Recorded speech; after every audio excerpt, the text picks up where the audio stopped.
kéde lọ́nà ìdákìrì báyìí ló dá alájà gbogbo ọmọ ayé òye orí yìí ìgbàdá ọlẹ yìí nítorí ìrántí àjíǹde ti Jésù Kristi Ọlọ́run ọba bá mi dúró tì yìí ẹ ṣe ẹkúfẹ́ Ọlọ́run adó ti fi wà ó ti ṣe é ṣe o a máa ṣe é ṣe wà ó láyọ̀ àti àlàáfíà.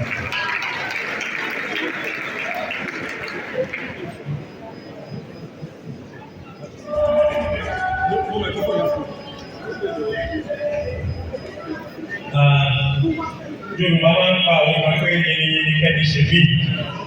That is with due respect for the kind donation of everybody here present, particularly the elders, the chairman, and the members of the committee here.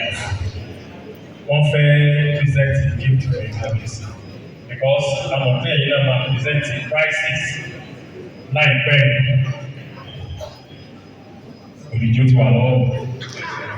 So, Mama olórí àgbà ni wọ́n máa present ìran tó wà ń bẹ̀. Wọ́n dẹ̀ máa ka ìran tó wà ń bẹ̀. So, mọ́mí máa ka with your glasses. Nígbà tá a bẹ̀rẹ̀ ẹ̀kọ́ wa dàgbẹ́ o, kò ní ra ìlú ọdún.